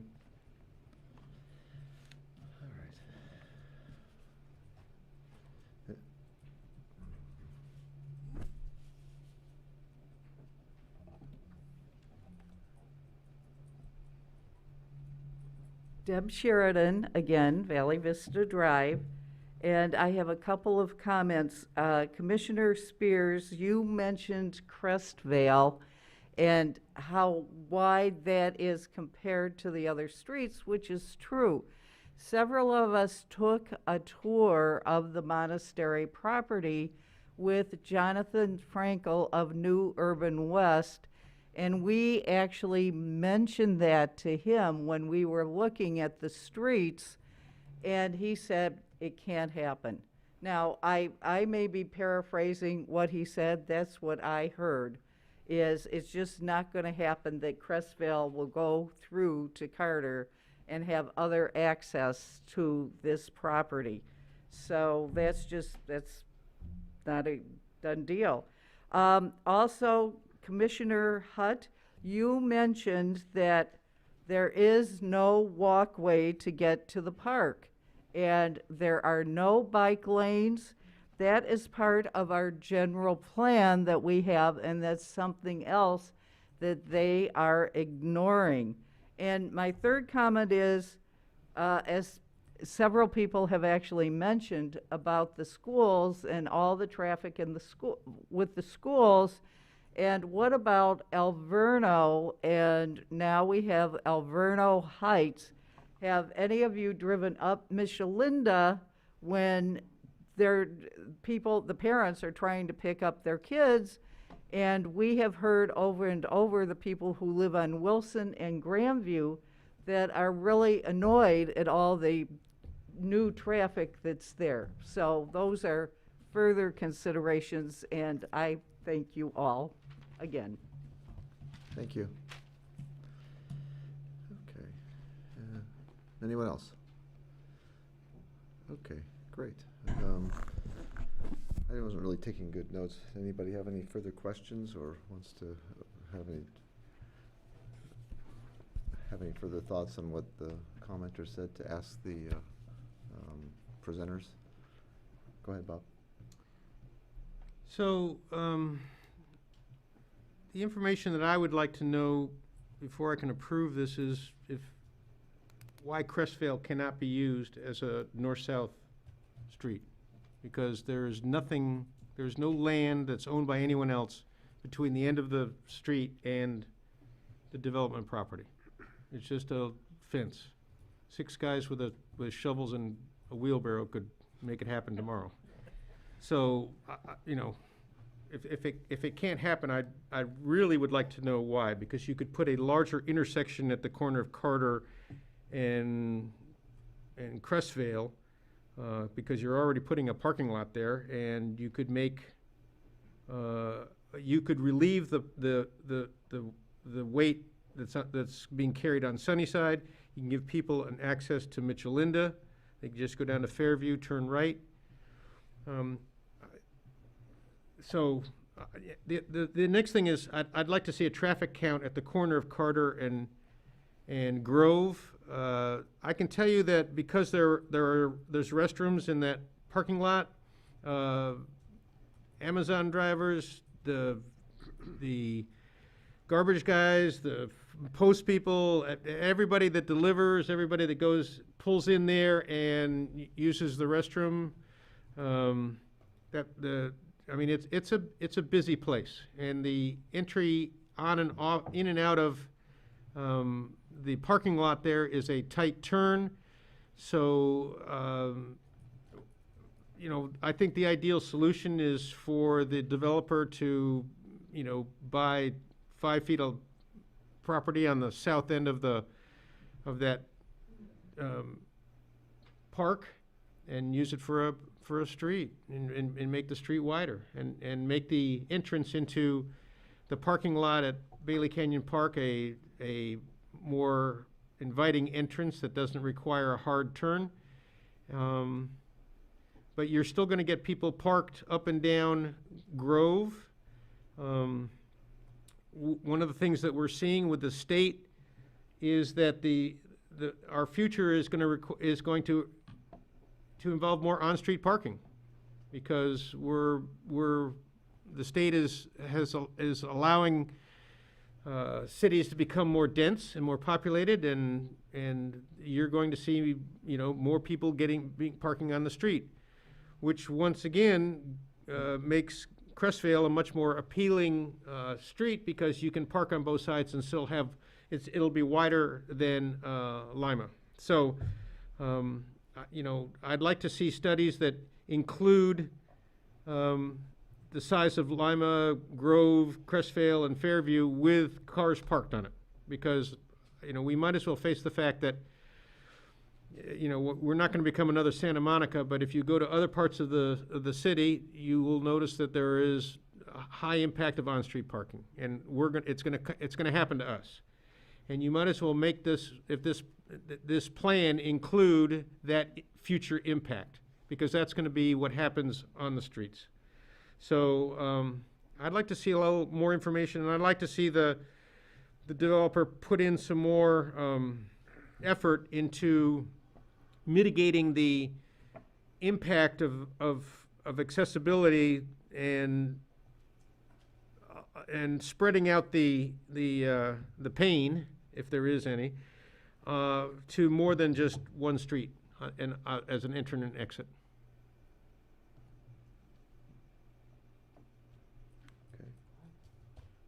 Okay. Well, the first question I have is for the city attorney.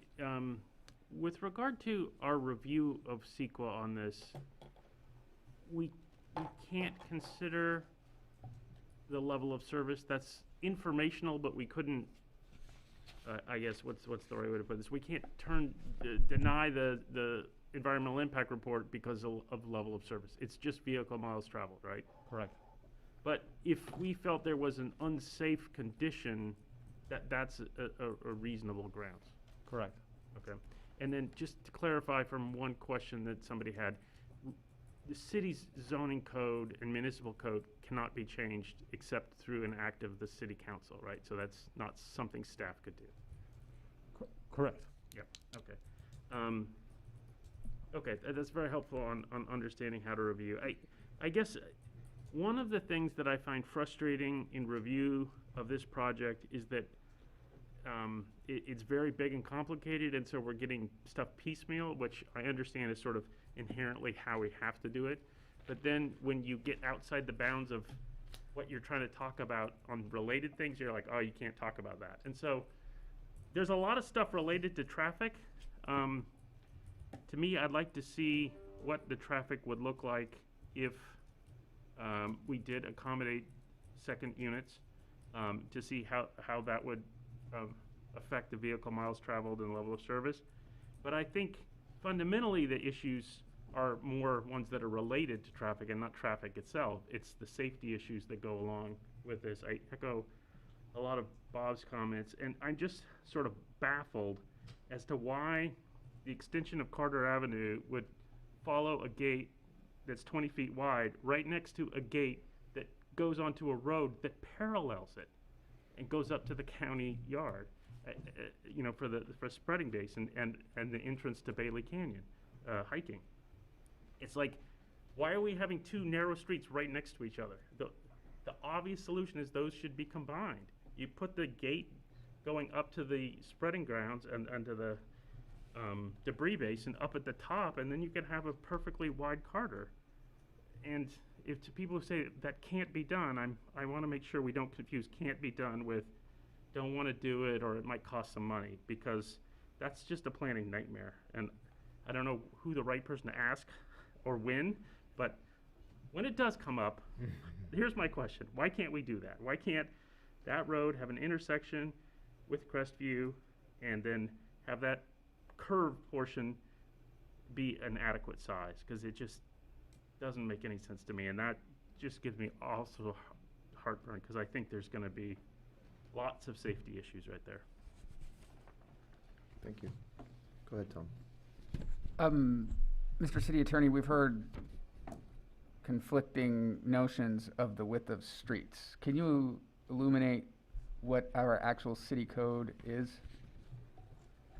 I don't know that off the top of my head, but perhaps the planner, I also see the director of public works here. Maybe he could provide that information. Not to put him on the spot or anything? Yeah.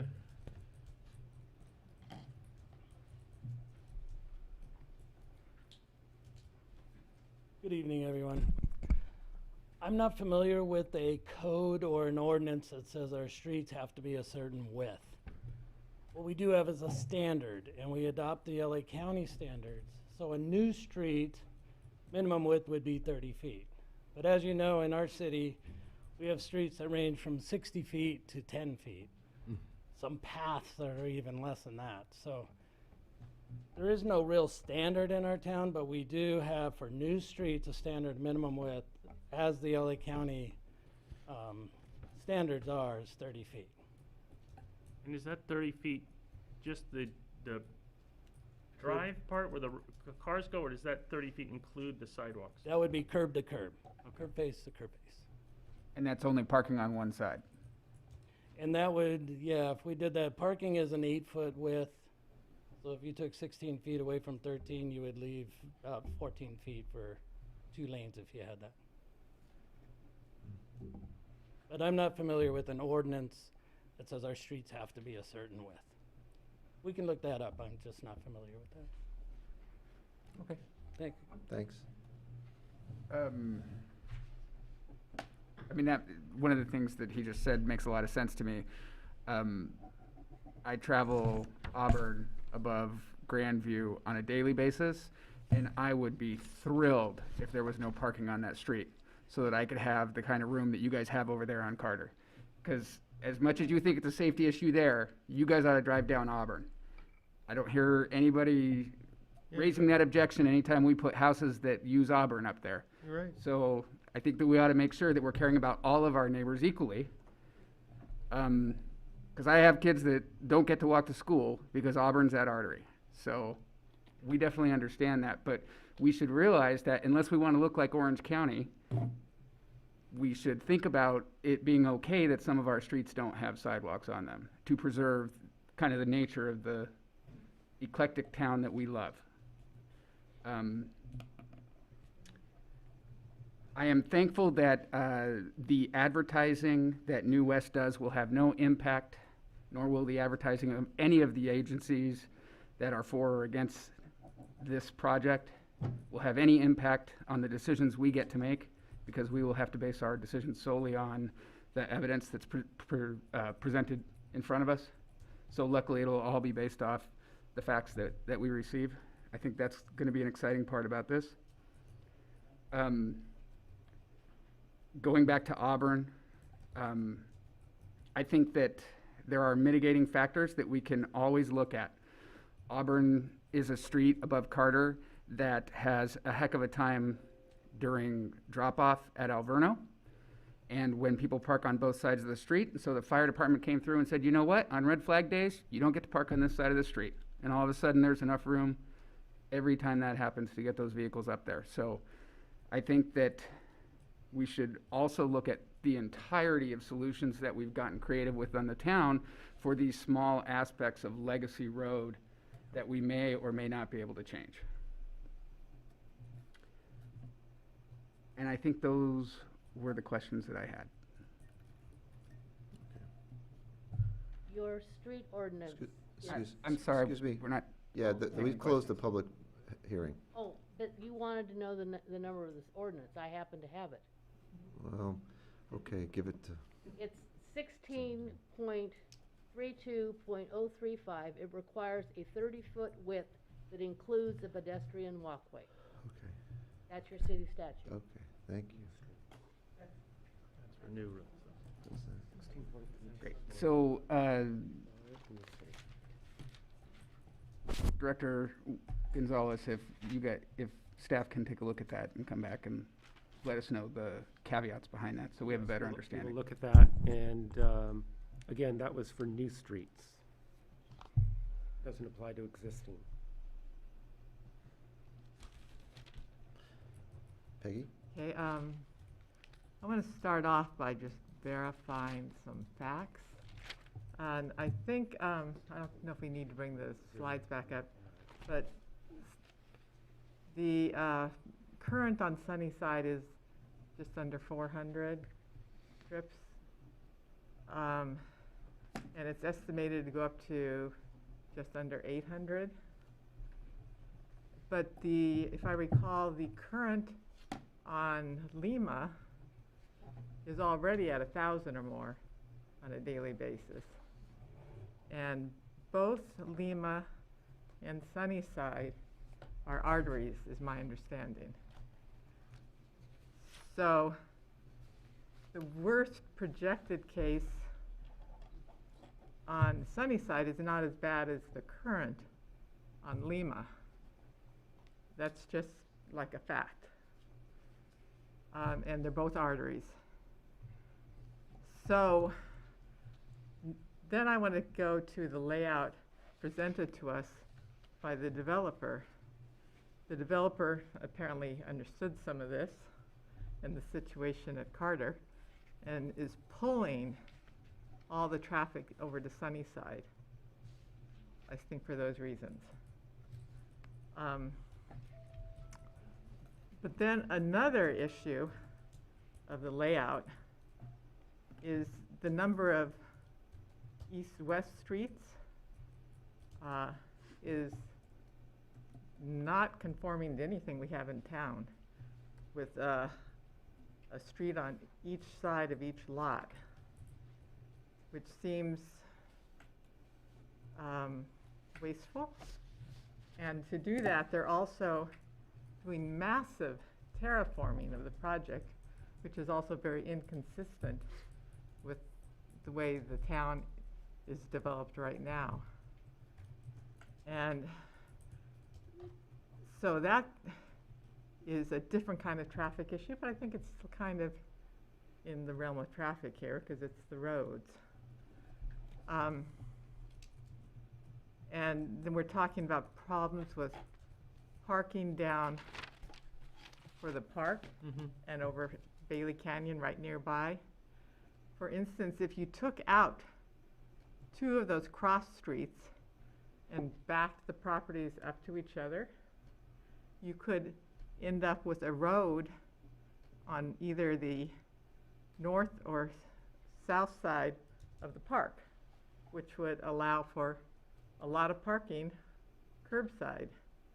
And that road could be designed large enough for parking on both sides with cross traffic. which, especially if you use Crestville, would sort of start to open this whole thing up a lot more and fit better into the topography of the town. And so, This is why we have architects on this commission, so thank you. well, it's just kind of would be a better traffic situation, more livable properties, I think.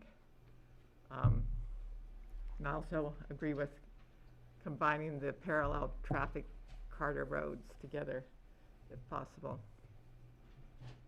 So.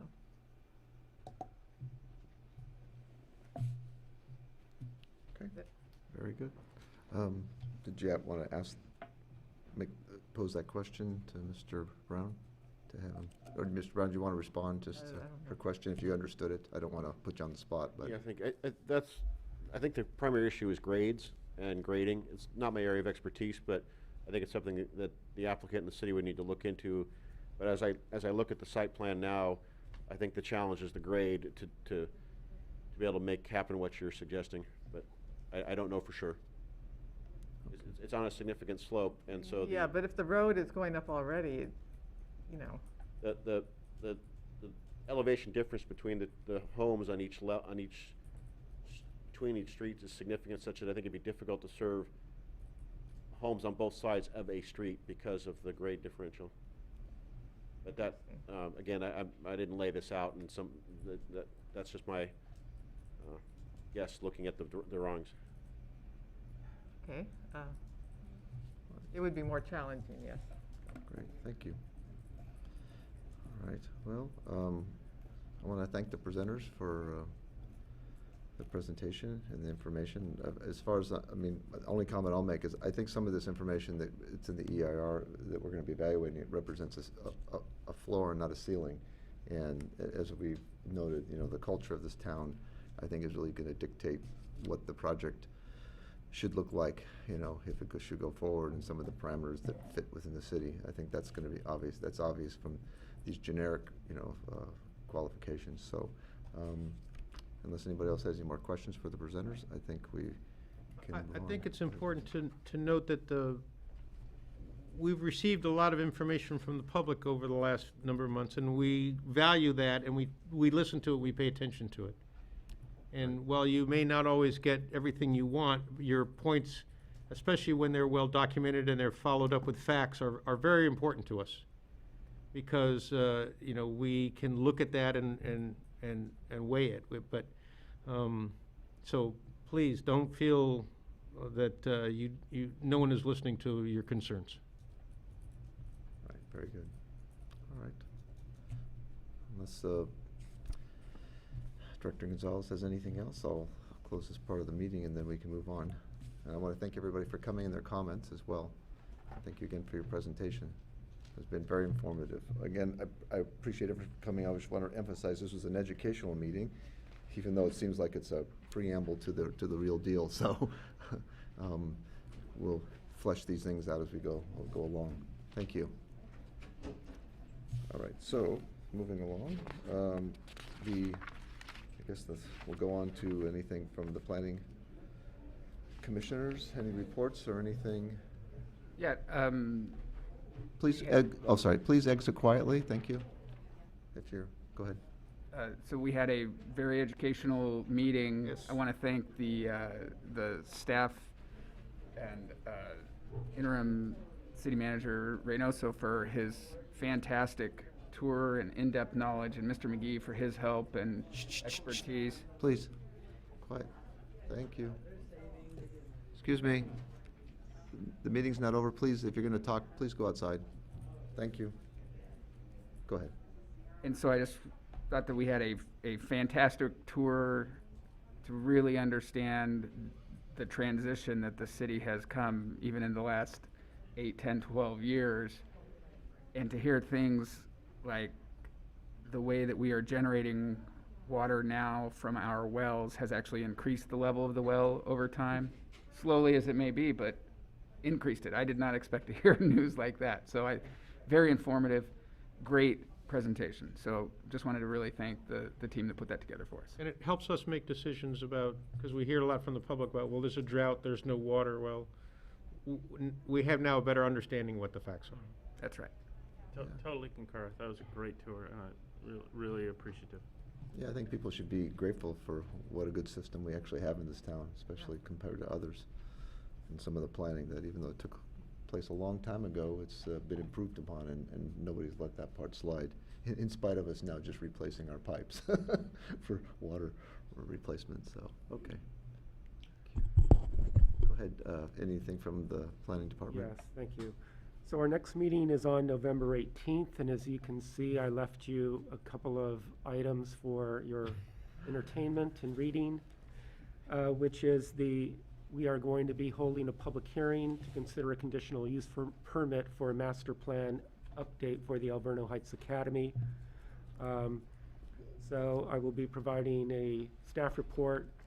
You do have the master plan provided by Alberto Heights Academy, as well as the addendum to the mitigated negative declaration that was approved in 2011. So it should be an eventful evening. Great. Can you just give us a 30-second overview of what all that technical jargon just meant? For which project? The Alberto For Heights? the Alberto Heights. So basically, they're doing a master plan update. They're one of the few campuses or churches that are actually making progress on master plan updates. Many try to start and then they disappear for many years.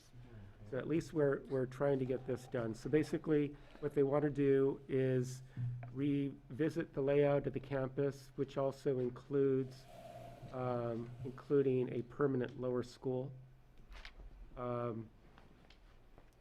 Making some additional improvements to other smaller buildings on the campus, such as the caretaker's cottage, do a 1,200 square foot demolition, or demolition of the current building that's used for faculty purposes, administration, and put in faculty parking, 1,200 square foot addition to the arts building, and also improvements as required under the 2011 amendment to the upper parking lot for Mitchellenda, both for egress and ingress into the site and also to the lower school. Sounds like quite the slate of improvements. Oh, boy. Thank you. All right, so no further ado, I will adjourn our meeting to November 18th.